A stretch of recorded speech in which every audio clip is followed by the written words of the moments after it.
The People's Countryside The People's Environmental Countryside Debate Environmental Debate Podcast. The People's Countryside Environmental Debate Podcast. People's Countryside Environmental Debate Podcast. People's Countryside Environmental Debate Podcast.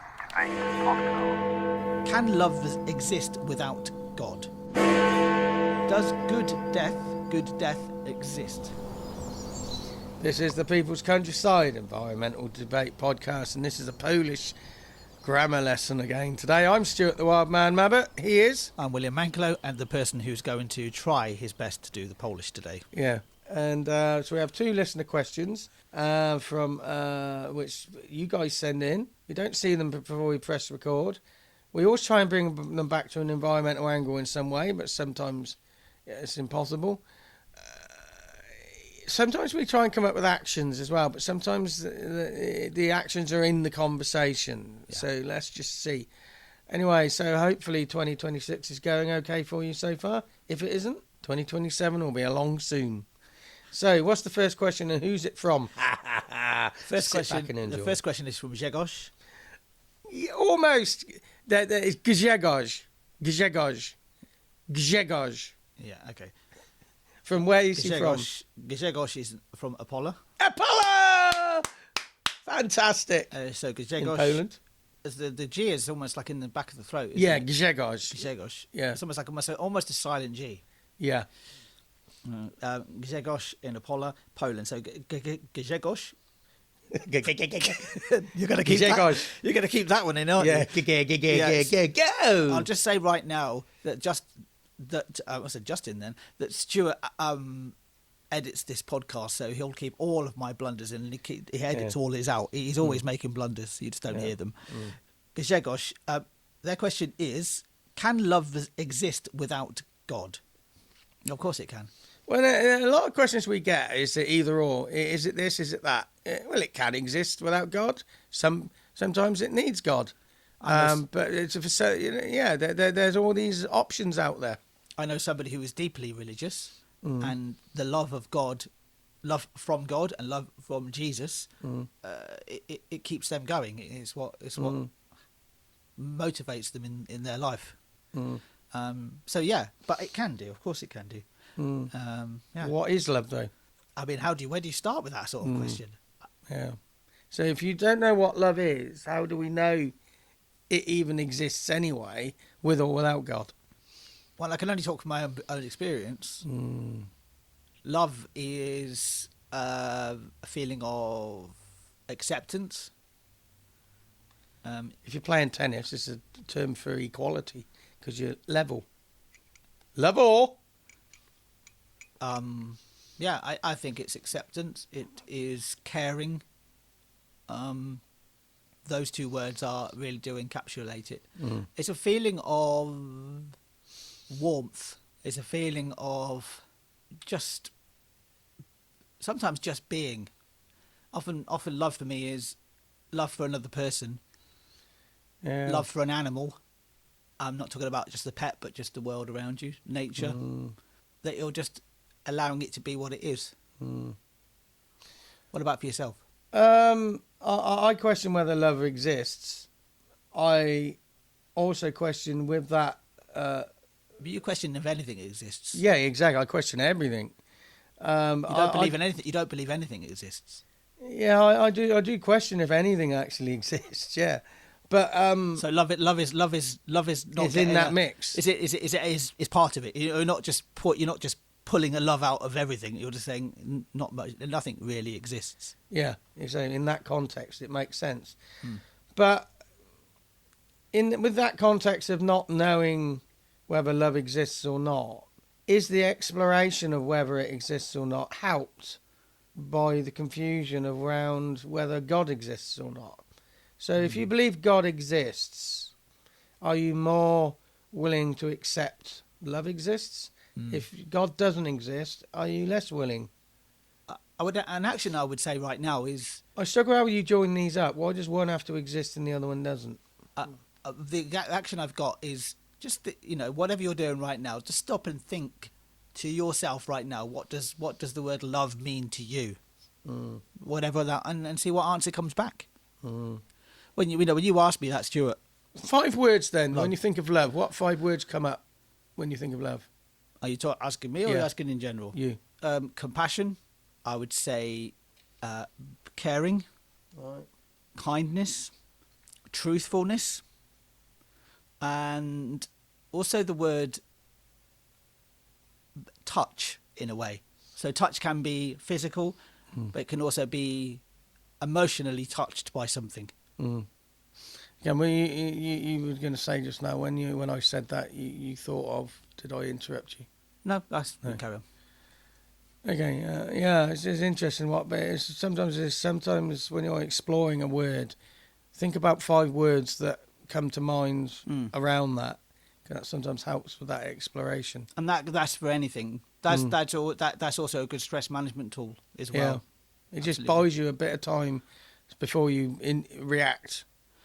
Yeah, there was something that if you're struggling with anxiety, for example, think of it. It's like, I think it's 5, 4, 3, 2, 1, and I'm trying to remember which one it is. But it's almost like say out loud 5 things that you can see. Say out loud 4 things you can hear. Say out loud 3 things that you can touch. 2 things that you can smell. You can. It buys you time. Okay, so let's move on to the next question from James in Ecclefechan in Scotland. I'm disappointed you didn't pronounce it the same way as when we went through the list of questions recently. It's Ecclefechan. Yeah.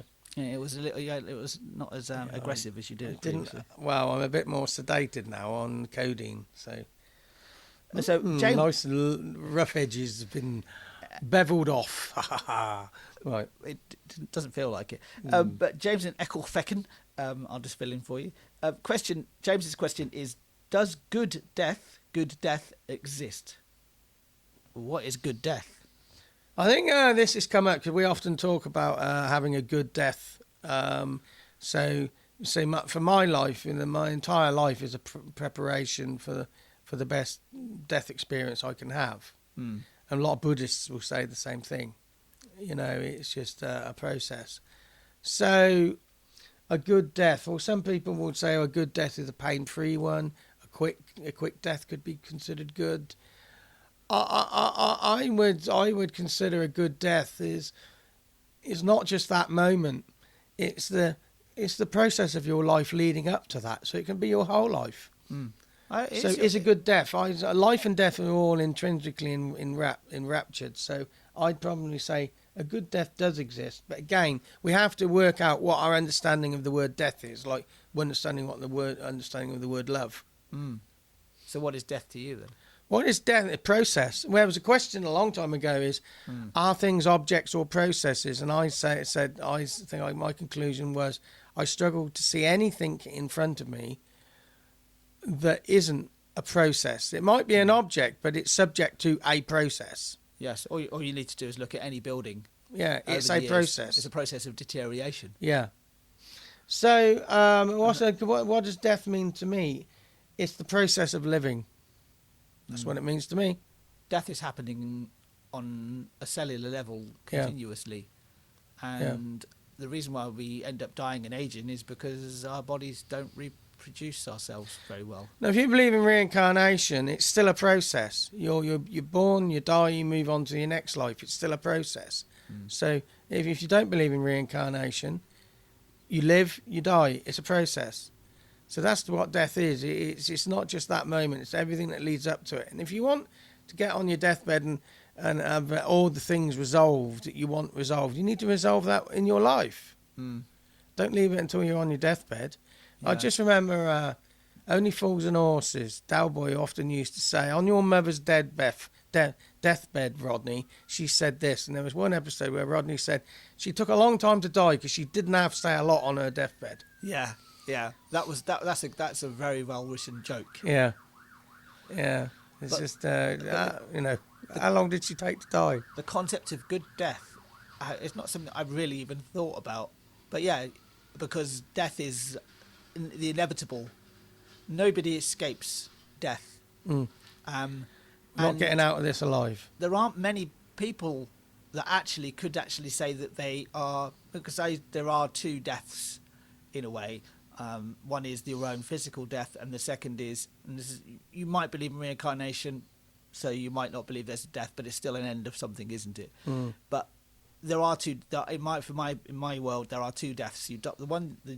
Where you die yourself, and the death of the last person who remembers you. And there are people that are still alive. You think about the Genghis Khans of this world, the Julius Caesars of this world. You know, people still know these people. But there are millions and billions of people that will just have been forgotten by history. You know, think about how many presidents of the United States there have been. Do you know what I mean? There are a lot of American presidents that you wouldn't even know. Yeah. Sorry about all the noise in the background. The council are giving my hedge out the back a yearly haircut, and it's pretty noisy. They're flailing around almost. Yeah, flailing around. Anyway, so there's no real actions in a lot of these questions recently. It's just, there's learning in the conversation, and I think it's quite good. We were taking down the road very quickly of gun ownership and religion again. Does it cause wars and mass shootings? It was quite nice to revisit a question like 2 episodes apart, and then listen to them back and see if our views have changed. Anyway, let's have a little tennis match of the listeners who have sent in questions coming up. So I'll do 2, you do 2, yeah? Yeah, go for it, yeah. So you've got John in Chalbury, Oxfordshire, England, and Ray from New Milne, Scotland. Then we have Paula in Norfolk and Richard Mason in Oxford. Then we have James from Ecclefechan and Ray from New Milnes in Scotland. James from Ecclefechan is back again. Kev in St George's, Bermuda. And we've got Felix from Novi Sad in Serbia and Steve from Cambridge, England. Cambridge! We have Kev from St George's, Bermuda again, and Ray from New Milne, Scotland. We've got Samantha from Cumbria, England, Scott from Arisaig, Scotland. Samantha again from Cumbria, and John from that town, a village town, whatever it is, from Chalbury. You've got Robin from Slindon in West Sussex, and Thomas from Eason's Green in East Sussex. A West and East Sussex question, okay, interesting. We've got Ted from St Keverne in Cornwall, and Angus from Sharpthorne in West Sussex. You've got Paul from Stithians in Cornwall, and Bobby from Verian in Cornwall. They're all the questions lined up. That takes us up to the 10th of May. So if you get your question in now, it will be mid to late May. We will cover it. Thanks for being there. I mean, at one time we were down to only 7 questions. I think we're up to about 23, 24. We're right into May, yes. Yeah, so get your question in now. How can people email us if they want to email with a question? You can email thepeoplescountryside@gmail.com. We're also on social media as well, so you can send us a message on there as well.